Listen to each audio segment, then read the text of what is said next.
Hello. Today we will be going over the Anand-Aronian game from round 9 of the Fide Candidates 2016 tournament. The tournament that decides who plays Carlson in November. Okay. This is Anand-Aronian, round 9.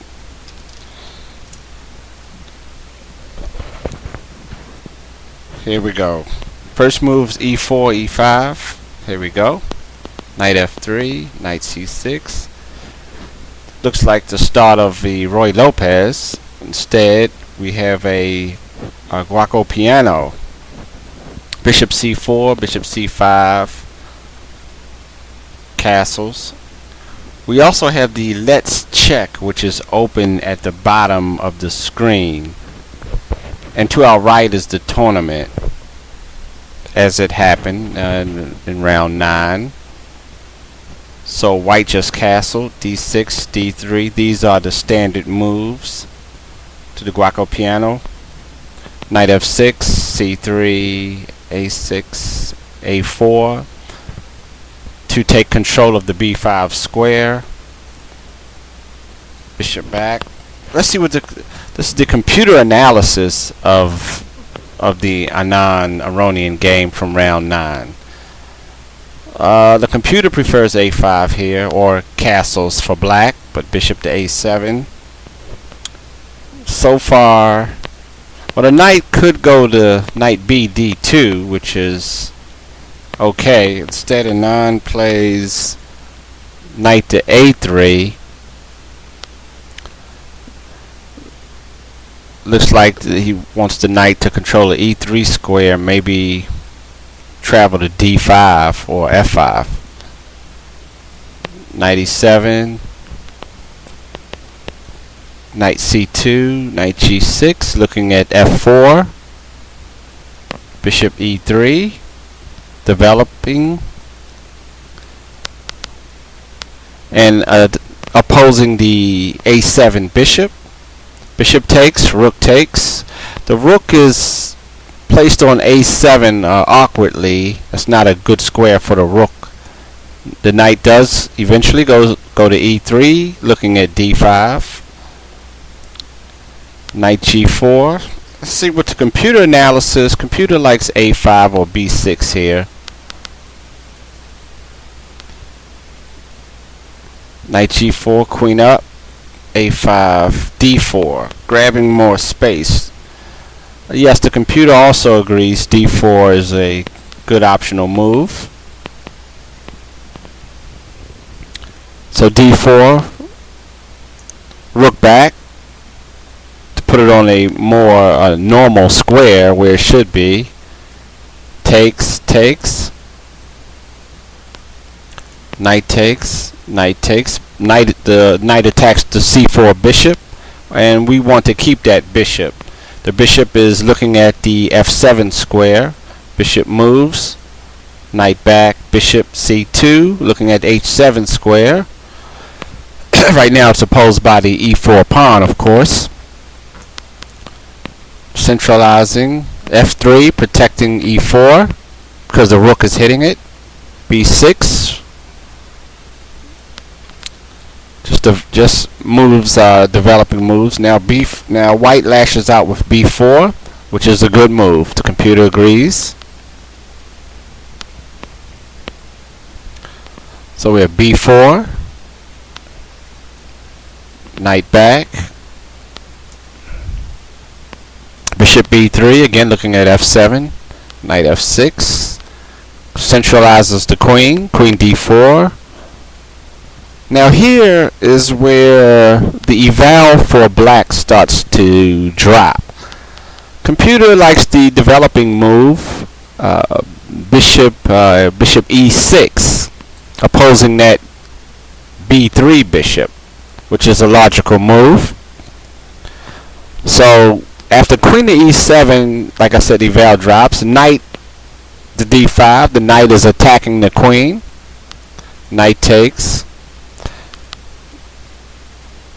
Now bishop takes. Bishop takes, attacking the rook on a8. Now, if computer doesn't like e takes, computer prefers bishop takes, which is a move that is attacking the rook. Rook moves, b5, clamping down on c6. Bishop b7, opposing the d5 bishop. c4, which locks in that d5 bishop. The bishop is pretty strong on d5. Queen to e5 to relieve the pressure, hoping for a trade.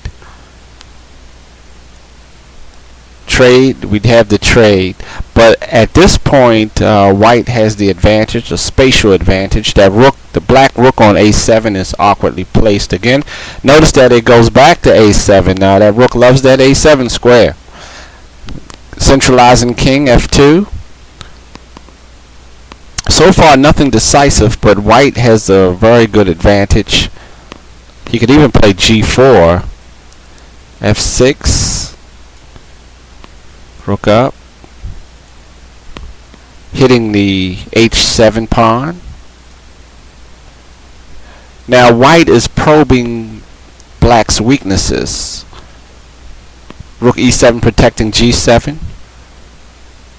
He just anchors that rook into g6, which is still attacking g7.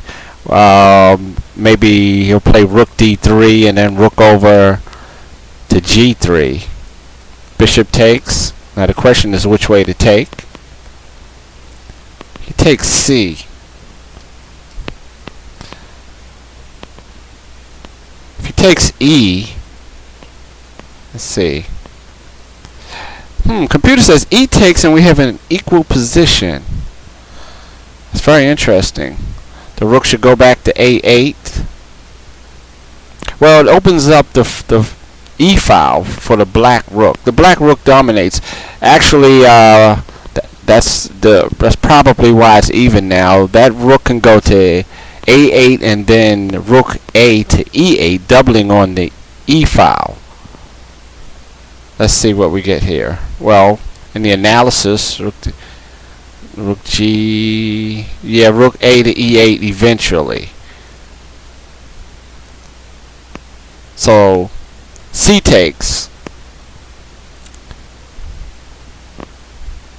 C takes, also controlling that E6 square. Now rook to A8. King moves. He doubles. But the e4 pawn is protected. Now the king is walking up. This is very interesting. So, well, here the computer, Anand gives up the e4 pawn, I guess, to get to acquire activity from the king. Now rook takes. Well, he gets to g7. Anand probably figured he could split the H and F pawn. Those are two weaknesses. So he figures for compensation of giving up the E pawn, he produces another weakness. That's very interesting, which the computer did not see.